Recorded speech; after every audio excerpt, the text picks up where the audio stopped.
ইলিশের জন্য বাঙালির আবেগটা একটু অন্যরকমই কাজ করে। ইলিশ মাছ তো বাঙালির একদম মনে প্রাণে গেঁথে থাকার মতো। হ্যালো এভরিওয়ান, আসসালামু আলাইকুম। সবাইকে আবারও স্বাগতম আমার নতুন একটা ভিডিওতে। তো আজকে হচ্ছে আপনাদেরকে সরিষা বাটা দিয়ে চিংড়ি মাছ আর ইলিশ মাছ রান্নার রহস্যটা বলবো। আসলে এরকমভাবে আমার মনে হয় যে কেউ কখনোই রান্না করে নাই। তবে একদিন হচ্ছে আমার শাশুড়ি আম্মা আমাদের বাসায় আসছিল, কিন্তু ওনার হাতে একদমই সময় ছিল না। সেজন্য আর কি আমি ভেবেছিলাম যে ইলিশ মাছ চিংড়ি মাছ দুইটাই রান্না করব, কিন্তু ওই দিন এতটাই অল্প সময় ছিল যে দুইটা রান্না করা আমার পক্ষে পসিবলই ছিল না। সেই দিন আর কি আমি এইভাবে চিংড়ি মাছ দিয়ে আর হচ্ছে ইলিশ মাছ দিয়ে রান্না করেছিলাম। রান্নাটা এত টেস্টি হয়েছিল যা বলার মতো না। তারপর থেকেই আমি যে এইভাবেই রান্না করি মাঝে মাঝে, আসলে অনেক মজা হয় এই রান্নাটা।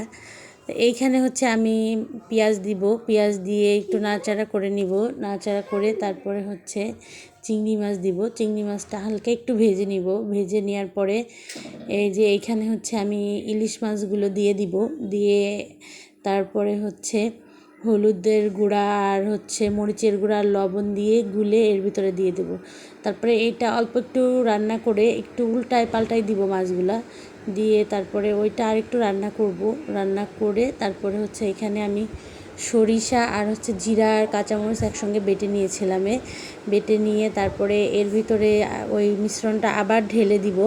ঢেলে একটু জাল হওয়ার পরে পরিমাণ মতো কাঁচামরিচ, আপনারা যতটা ঝাল খান কম বেশি করে দিয়ে নেবেন। তারপরে এইটা ভালো করে নেড়ে চেড়ে এটা হয়ে যাবে। আসলে এই রান্নাটা এত টেস্টি হয়েছিল যা বলার মতো না, অন্য রকম একটা টেস্ট হয়েছিল।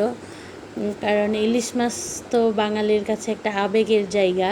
ইলিশ মাছ মানে তো বাঙালির একদম একটা খুশির জায়গা। সেইখানে চিংড়ি মাছ যারা পছন্দ করি এবং ইলিশ মাছও পছন্দ করি তাদের জন্য এটা অনেক ভালো লাগবে, আর সবার জন্য এটা ভালো লাগবে।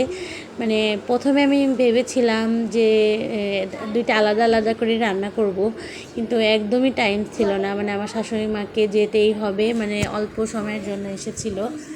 তখন থেকে এই রান্নাটা আমি করি। আমার কাছে পার্সোনালি অনেক ভালো লাগে। ইনশাল্লাহ আপনাদের কাছে আরও বেশি ভালো লাগবে।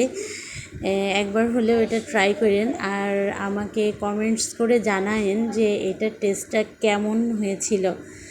তো সবাইকে অনেক ধন্যবাদ আমার ভিডিওটা দেখার জন্য আবারও। তো আল্লাহ হাফেজ।